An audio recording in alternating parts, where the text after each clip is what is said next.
ನಮಸ್ಕಾರ ಎಲ್ಲರಿಗೂ. ಮೊದಲನೇದಾಗಿ ಎಲ್ಲರಿಗೂ ನಾಗರ ಪಂಚಮಿಯ ಹಾರ್ದಿಕ ಶುಭಾಶಯಗಳು ಸ್ನೇಹಿತರೆ.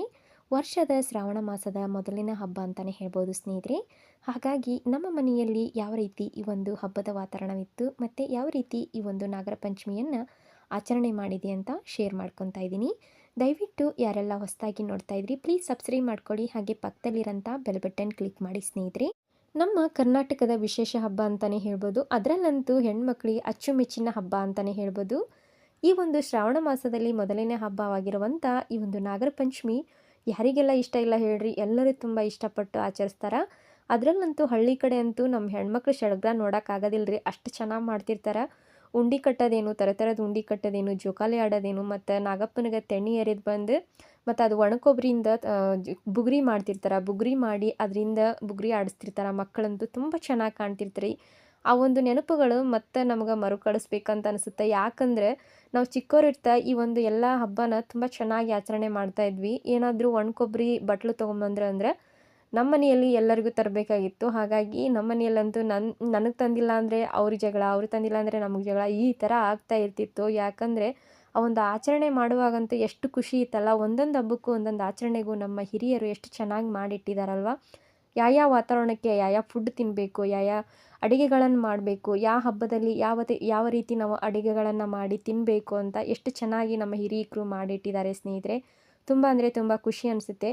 ಅದೇ ರೀತಿ ನಾನು ಕೂಡ ಇವತ್ತಿನ ದಿನ ನನಗೆ ಸಾಧ್ಯವಾದಷ್ಟು ನಮ್ಮ ಮನೆಯಲ್ಲಿ ಯಾವ ರೀತಿ ಹಬ್ಬನ ಆಚರಣೆ ಮಾಡಿದೆ ಅಂತ ಶೇರ್ ಮಾಡ್ತಾ ಇದ್ದೀನಿ. ಇವತ್ತಿನ ದಿನ ನಾನು ಕೂಡ ಬೆಳಗ್ಗೆ ಬೇಗನೆ ಎದ್ದು ಬಾಗಿಲೆಲ್ಲ ಗುಡಿಸಿ ಸ್ವಚ್ಛಗೊಳಿಸಿ ತದನಂತರ ಅರಿಶಿನ ಕುಂಕುಮ ಇಟ್ಟು ರಂಗೋಲಿಯನ್ನು ಬಿಟ್ಟಿದ್ದೀನಿ ಸ್ನೇಹಿತರೆ. ಇದಾದ ಬಳಿಕ ಮೊದಲಿಗೆ ನೈವೇದ್ಯಕ್ಕೆ ರೆಡಿ ಮಾಡ್ಕೊಂಡ್ಬಿಡ್ತೀನಿ. ಯಾಕಂದರೆ ಇವತ್ತು ನಾಗಪ್ಪನಿಗೆ ಹೊರ ಹಾಲು ಅಂತ ಮಾಡ್ತಾರೆ. 2 ದಿನದ ಹಾಲುಗಳನ್ನು ಎರಿತಿರ್ತಾರೆ. ಯಾಕಂದರೆ ಹಳ್ಳಿ ಕಡೆ ಒಂದಿನ ಹೊರ ಹಾಲು, ಒಂದಿನ ಒಳ ಹಾಲು ಅಂತ ಎರಿತಿರ್ತಾರೆ. ಹಾಗಾಗಿ ಇವತ್ತು ನಾವು ಹೊರ ಹಾಲು ಮಾತ್ರ ಹಾಕ್ತಾ ಇರೋದು. ಅದಕ್ಕೋಸ್ಕರ ಇವತ್ತು ಜಿಗಳಿ ತಂಬಿಟ್ಟು ಮತ್ತು ಮಾಡ್ತಾಯಿದ್ದೀನಿ ಸ್ನೇಹಿತರೆ. ಹಾಗಾಗಿ ಸರಳವಾಗಿ ಮಾಡ್ತಾಯಿದ್ದೀನಿ. ರಾತ್ರಿಯೇ ಕಡಲೆಕಾಳು ಕೂಡ ನೆನೆ ಹಾಕಿದ್ದೀನಿ. ಹಾಗಾಗಿ ಸುಮಾರು ರೆಸಿಪಿಗಳನ್ನು ಮಾಡ್ತಿರ್ತಾರೆ. ಈ ಹಬ್ಬ ಬಂತು ಅಂದರೆ ನಮಗಂತೂ ವಿಶೇಷವಾದ ಹಬ್ಬ ಅಂತಲೇ ಹೇಳ್ಬೋದು. ನಾವು ಇಲ್ಲಿ ಏನಾದರೂ ಸ್ವಲ್ಪ ನಾರ್ಮಲಾಗಿ ಇಷ್ಟು ಮಾಡೋದಕ್ಕೆ ದೊಡ್ಡ ಸುಸ್ತಾದಂಗೆ ಮಾಡ್ತಿರ್ತೀವಿ. ಆದರೆ ಹಳ್ಳಿ ಕಡೆ ಬುಟ್ಟಿ ಗುಂಟ್ಲೆ ಮಾಡಿ ಇಟ್ಟಿರ್ತಾರೆ. ವಿಧ ವಿಧದ ಉಂಡೆಗಳನ್ನು ಮಾಡಿ ಎಷ್ಟು ನಾನಾ ಥರದ ಉಂಡೆಗಳನ್ನು ಮಾಡಿರ್ತಾರೆ. ಅವ್ರು ಎಷ್ಟು ಪೇಷನ್ಸಿಂದ ಮಾಡ್ತಾರಂದ್ರೆ ಅವ್ರಿಗೆ ಗೊತ್ತ್ರಿ. ಯಾಕಂದ್ರೆ ವಾರಗಂಟ್ಲೆ ಎಲ್ಲ ತಯಾರಿ ನಡೀತಾ ಇರ್ತೈತಿ. ಹಳ್ಳಿ ಕಡೆ ಹೆಣ್ಮಕ್ಳಂತೂ ಅಷ್ಟು ಚೆನ್ನಾಗಿ ಹಬ್ಬನ ರೆಡಿ ಮಾಡ್ಕೊತಿರ್ತಾರೆ ಈ ಒಂದು ಹಬ್ಬ ಬಂದು. ಮತ್ತು ಅಷ್ಟೇ ಅಲ್ಲ ರೀ, ಹೆಣ್ಮಕ್ಳಿಗೆ ಮದುವೆ ಆದಂಥ ಹೆಣ್ಮಕ್ಳಿಗೆ ನಾಗರ ಪಂಚಮಿ ಉಂಡೆ ಅಂತ, ಪಂಚಮಿ ಉಂಡೆ ಅಂತಂದು ಮಾಡಿ ತವ್ರ ಮನೆಯಿಂದ ಗಂಡನ ಮನೆಗೆ ಕಳಿಸ್ತಾರೆ. ಯಾಕಂದ್ರೆ ಮಡ್ಲಕ್ಕಿ ಕೊಟ್ಟು ಒಣಕೊಬ್ಬರಿ, ಅರಿಶಿನ ಕುಂಕುಮ ಅವರಿಗೆ ಸಾಧ್ಯವಾದಷ್ಟು ಅವ್ರ ಶಕ್ತಿ ಅನುಸಾರವಾಗಿ ತವ್ರ ಮನೆಯಿಂದ ಗಂಡನ ಮನೆಗೆ ಕಳಿಸ್ತಾರೆ. ಈ ರೀತಿ ಹಿಂದಿನಿಂದನೂ ರೂಢಿ ಐತ್ರಿ, ಹೆಣ್ಮಕ್ಳಿಗೆ ಕಳಿಸೋ ರೂಢಿ. ಯಾಕಂದರೆ ಕೆಲವೊಬ್ಬರು ಬಂದಿರ್ತಾರೆ ತವ್ರ ಮನೆಗೆ ಹಬ್ಬ ಮಾಡೋಕೆ, ಕೆಲವೊಬ್ಬರು ಬಂದಿರೋದಿಲ್ಲ. ಹಾಗಾಗಿ ನನ್ನ ಮಕ್ಕಳು ನನ್ನ ಮೊಮ್ಮಕ್ಕಳು ತಿನ್ನಲಿ ಅಂತಂದು ಮಾಡಿ ಕಳಿಸ್ತಾರೆ. ತವ್ರ ಮನೆಯಿಂದ ತುಂಬ ಚೆನ್ನಾಗಿರುತ್ತೆ ರೀ. ಹಬ್ಬದ ಸಡಗರ ಅಂತೂ ಭಾಳ ಚೆನ್ನಾಗಿರ್ತೈತಿ. ಅಷ್ಟೇ ಅಲ್ಲದ ವಿಧ ವಿಧದ ಉಂಡೆಗಳನ್ನು ಮತ್ತು ಎಲ್ಲ ನಾನಾ ಥರದ ಸ್ವೀಟ್ಗಳನ್ನು ಮಾಡಿ ಪಕ್ಕದಲ್ಲಿರೋಂಥ ಮನೆ ಮಂದಿಗೆಲ್ಲ ಹಂಚ್ತಾರೆ ಮತ್ತು ಮಕ್ಕಳಿಗೆ ಕೊಟ್ಟು ಕಳಿಸ್ತಾರೆ. ತುಂಬ ಅಂದರೆ ತುಂಬ ಚೆನ್ನಾಗಿ ಒಂದು ಆಚರಣೆ ಮಾಡ್ತಾರೆ ರೀ. ನೋಡಿರಿ, ಇವಾಗ ಎಳ್ಳಿಂದು ಜಿಗಳಿ ಮಾಡಿಟ್ಟಿದ್ದೀನಿ ರೀ. ಇವಾಗ ನಾನು ಗೋಧಿ ಹಿಟ್ಟಿನ ತಂಬಿಟ್ಟು ಮಾಡ್ತಾಯಿದ್ದೀನಿ. ಈ ಗೋಧಿ ಹಿಟ್ಟು ನಾನು ಮೊದಲೇ ಗೋಧಿನ ಹುರಿದು ಮತ್ತು ಅದಕ್ಕೊಂದು ಸ್ವಲ್ಪ ಹುರ್ಗಡ್ಲೆ ಸೇರಿಸಿ, ಸೋಂಪುಕಾಳು, ಏಲಕ್ಕಿ ಕಾಯಿ ಸೇರಿಸಿ ಮನೆಯಲ್ಲೇ ಮಿಕ್ಸಿ ಮಾಡಿ ಇಟ್ಟಿರೋದು. ಯಾಕಂದರೆ ಕಡಿಮೆ ಪದಾರ್ಥದಲ್ಲೇ ನಾನು ಮಾಡ್ತಾಯಿದ್ರು ಕ್ವಾಂಟಿಟಿಯಲ್ಲಿ. ಅದಕ್ಕೋಸ್ಕರ ಈ ಮನೆಯಲ್ಲೇ ಮಿಕ್ಸಿ ಮಾಡಿ ಪೌಡ್ರ್ ಮಾಡಿ ಇಟ್ಕೊಂಡಿದ್ದೀನಿ ಸ್ನೇಹಿತರೆ. ಈ ಬೇಡ ಅಂದರೆ ನೀವು ಅಕ್ಕಿ ತಂಬಿಟ್ಟು ಮಾಡ್ಕೋಬೋದು. ಇಲ್ಲೆಲ್ಲ ಅಕ್ಕಿ ತಂಬಿಟ್ಟು ಮಾಡ್ತಾರೆ. ನಿಮಗೆ ಲಾಸ್ಟ್ ವಿಡಿಯೋದಲ್ಲಿ ತೋರಿಸಿದ್ದೀನಿ ಅಕ್ಕಿ ತಂಬಿಟ್ಟು ಯಾವ ರೀತಿ ಮಾಡೋದು ಅಂತ. ಇವತ್ತು ನಾನು ಗೋಧಿ ತಂಬಿಟ್ಟು ಮಾಡ್ತಾಯಿದ್ದೀನಿ ಸ್ನೇಹಿತರೆ. ತುಂಬ ಸರಳವಾಗಿ ಮಾಡ್ತಾಯಿದ್ದೀನಿ. ಯಾಕಂದರೆ ಇಬ್ಬರೇ ಇರೋದು, ಮನೆ ತುಂಬ ಜನ ಇದ್ದರೆ ಮಾಡಬೇಕು ಅಂತ ಅನಿಸುತ್ತೆ, ಸ್ವೀಟು ಜಾಸ್ತಿ ಮಾಡ್ಬೇಕನ್ಸುತ್ತೆ. ಆದರೆ ಮನೆಯಲ್ಲಿ ತಿನ್ನೋರು ಇರಬೇಕು. ಅದಕ್ಕೋಸ್ಕರ ನೈವೇದ್ಯಕ್ಕಂತೂ ಬಿಡೋಕ್ಕೆ ಬರೋಲ್ಲ. ಅದಕ್ಕೋಸ್ಕರ ನಾನು ಸರಳವಾಗಿ ನೈವೇದ್ಯಕ್ಕೆಲ್ಲ ತಯಾರಿ ಮಾಡ್ಕೊಂಡಿದ್ದೀನಿ ಸ್ನೇಹಿತರೆ. ಮೊದಲಿಗೆ ಈ ರೀತಿ ನೈವೇದ್ಯ ಮಾಡಿ ಇಟ್ಕೊಂಡ್ಬಿಟ್ವಿ ಅಂದರೆ ಪೂಜೆ ಮಾಡೋದು ಸರಳವಾಗಿ ಮಾಡ್ಕೋಬೋದು. ಯಾಕಂದರೆ ಮೊದಲಿಗೆಲ್ಲ ನಾವು ಮಡಿಯಿಂದ ಈ ರೀತಿ ಪೂಜೆಗೆಲ್ಲ ರೆಡಿ ಮಾಡ್ಕೊಂಡು ತುಂಬ ಚೆನ್ನಾಗಿರ್ತೈತೆ ರೀ. ಹಾಗಾಗಿ ನಾನು ಕೂಡ ಬೇಗನೆ ಎದ್ದು ಈ ಪೂಜೆಗೆಲ್ಲ ರೆಡಿ ಮಾಡ್ಕೊಂಡಿದ್ದೀನಿ. ಮತ್ತು ಅದರಲ್ಲಂತೂ ಹಳ್ಳಿ ಕಡೆ ಅಂತೂ ಈ ಒಂದು ಹಬ್ಬ ಬಂದ್ರಂತೂ ಬೆಳಗ್ಗಿಂದನೇ ಸ್ಟಾರ್ಟ್ ಮಾಡಿರ್ತಾರೆ. ಅದ್ರಾಗಂತೂ ಹೆಣ್ಮಕ್ಳಿಗೆ ಬಿಡುವ ಇರೋದಿಲ್ಲ, ಅಡುಗೆ ಮನೆಗಂತೂ ಬಿಡುವ ಇರೋಲ್ಲ, ಅಷ್ಟು ಚೆನ್ನಾಗಿರ್ತೈತಿ. ಗಂಡು ಮಕ್ಕಳೇನೋ ಅಂತಾರೆ, ನೀವೇನು ಹೆಣ್ಮಕ್ಳು ಮನೆಯಲ್ಲಿ ಇರ್ತೀರಾ ಹಾಗೆ ಹಿಂಗೆ ಅಂತಿರ್ತಾರೆ. ಆದರೆ ಅವರು ಒಂದು ಸ್ಥಾನದಲ್ಲಿತ್ತು ಅವರು ಮಾಡುವಂಥ ಅಡುಗೆಗಳನ್ನು ಒಂದು ದಿನ ನೀವು ಗಂಡು ಮಕ್ಳು ನಿಂತ್ಕೊಂಡು ಮಾಡಿದರೆ ಆಗುತ್ತಾ ನೋಡಬೇಕು. ಯಾಕಂದರೆ ಎಲ್ಲದರಿಂದನೂ ಅವ್ರು ಹೊಂದ್ಕೊಂಡು ನಿಭಾಯಿಸ್ಕೊಂಡು ಹೋಗಬೇಕು. ಪ್ರತಿ ಒಂದನ್ನು ಕೂಡ ಒಂದು ಮಿಸ್ ಆಗ್ದಂಗೆ ಮಾಡ್ತಿರ್ತಾರಲ್ಲ ಅವರು. ಟ್ಯಾಲೆಂಟ್‌ಗೆ ನಾವು ಮೆಚ್ಚಲೇಬೇಕು. ಯಾಕಂದರೆ ಈ ಹಳ್ಳಿ ಕಡೆ ಅಂತೂ ನಾವು ಒಬ್ಬರು ಇಬ್ಬರು ಅಡುಗೆ ಮಾಡೋಕ್ಕೆ ಇದು ಮಾಡ್ತಿರ್ತೀವಿ. ಬುಟ್ಟಿಗಟ್ಟಲೆ ಮಾಡಬೇಕು, ಎಲ್ಲರಿಗೂ ಅಡುಗೆ ಮಾಡಿ ಮತ್ತು ನೈವೇದ್ಯಕ್ಕೆ ಎಲ್ಲರನ್ನೂ ನೋಡಿಕೊಂಡು ಹೋಗೋದು ಬರೋದು ನೋಡಬೇಕಲ್ಲ, ತುಂಬ ಚೆನ್ನಾಗಿ ನಿಭಾಯಿಸ್ಕೊಂಡು ಹೋಗ್ತಿರ್ತಾರೆ. ಹಳ್ಳಿ ಕಡೆ ಅಂತೂ ತುಂಬ ಅಂದರೆ ತುಂಬ ಚೆನ್ನಾಗಿ ಮಾಡ್ತಾರೆ. ಇಲ್ಲೇನೋ ಒಂದು ಸ್ವಲ್ಪ ಹಾಲು ಹಾಕಿ ಬಂದ್ವಿ, ನಾಗಪ್ಪನಿಗೆ ಪೂಜೆ ಮಾಡಿ ಬಂದ್ವಿ ಅಂತ ಮಾಡ್ತಾರೆ. ಆದರೆ ಅಲ್ಲಿ ಹಂಗಲ್ಲ, ಎಲ್ಲ ಥರದ ಅಡುಗೆಗಳನ್ನು ಮಾಡ್ತಿರ್ತಾರೆ. ಹಾಗಾಗಿ ನಾನು ಕೂಡ ಇವತ್ತಿನ ದಿನ ನೋಡ್ತೀರಾ ಈ ರೀತಿ ಎಲ್ಲ ತಯಾರು ಮಾಡ್ಕೊಂಡಿದ್ದೀನಿ. ಒಂದು ಸ್ವಲ್ಪ ಅಳ್ಳಿಟ್ಟಿನ ಉಂಡಿನೂ ಕಟ್ಟಿದ್ದೀನಿ ಮತ್ತು ಈ ರೀತಿ ಮುಟ್ಗಿ ಮಾಡ್ತೀವಿ ನಾವು.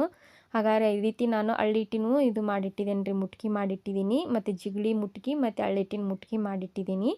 ಹಾಗಾಗಿ ಇದೆಲ್ಲ ಪ್ರಸಾದಕ್ಕೆಲ್ಲ ರೆಡಿ ಆಯ್ತು ರೀ. ಮತ್ತು ಇವತ್ತು ರಾತ್ರಿನ ನಾನು ರಾತ್ರಿನ ನಾನು ಅರಳು ಹುರಿದಿಟ್ಟಿದ್ದೆ ರೀ. ಮತ್ತು ನಿಮ್ಗೆ ಲಾಸ್ಟ್ ಟೈಮು ತೋರಿಸಿಟ್ಟಿದ್ದೀನಿ ನಾನು ಯಾವ ರೀತಿ ಮಾಡೋದು ಅರಳು, ನಾವು ಜೋಳದ ಅರಳು ಅಂತ ಅದನ್ನು ಕೂಡ ಮಾಡಿದ್ದೀನಿ ರೀ. ಯಾಕಂದರೆ ನೈವೇದ್ಯಕ್ಕೆ ನಾಗಪ್ಪಗೆ ಪ್ರಿಯವಾದಂತಂದ್ರೆ ಹಸಿ ಕಡಲೆಕಾಳು, ನೆಂದಿರುವಂಥ ಹಸಿ ಕಡಲೆಕಾಳು ಮತ್ತು ನಾವು ತಂಬಿಟ್ಟು ಮತ್ತು ಈ ಅರಳಿದ್ರೆ ತುಂಬ ಒಳ್ಳೇದು ರೀ. ಹಾಗಾಗಿ ಅದಕ್ಕೋಸ್ಕರ ಅರಳು ಕೂಡ ಈ ರೀತಿ ನಾನು ಮಾಡಿ ಅದನ್ನು ತಯಾರು ಮಾಡಿ ಒಂದು ಬಾಕ್ಸಿಗೆ ಹಾಕಿಟ್ಬಿಟ್ಟಿದ್ದೆ ರೀ. ಯಾಕಂದರೆ ಬೆಳಿಗ್ಗೆ ಆದಷ್ಟು ಬೇಗ ಆಗಂಗಿಲ್ಲ, ಮಡಿಯಿಂದನೇ ನೀಟಾಗಿ ಮಾಡಿಟ್ರಾಯ್ತು ಅಂತ ಈ ರೀತಿ ಮಾಡಿಟ್ಟಿದ್ದೀನಿ. ಮತ್ತು ಇವಾಗ ಹೊರಗಡೆ ನಾಗದೇವತೆಗೆ ನಾವು ಇವಾಗ ಹಾಲೇರಿ ಬರಬೇಕಲ್ಲ, ಅದಕ್ಕೋಸ್ಕರ ಅಲ್ಲಿಗೂ ಕೂಡ ತಯಾರು ಮಾಡ್ಕೊತಾ ಇದ್ದೀನಿ.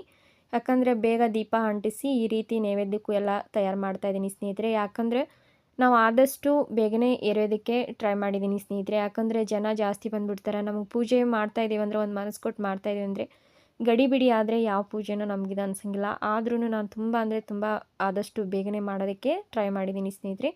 ನೋಡ್ತಿದ್ರಲ್ಲ, ಮನೆಯಲ್ಲಿ ನೈವೇದ್ಯಕ್ಕೆ ಮತ್ತು ನಾಗಪ್ಪನಿಗೆ ಹೊರಗಡೆ ಹಾಲು ಎರೆಯೋದಕ್ಕೆ ಈ ರೀತಿ ಎಲ್ಲ ನೈವೇದ್ಯಕ್ಕೆ ತಯಾರು ಮಾಡ್ಕೊಂಡಿದ್ದೀನಿ.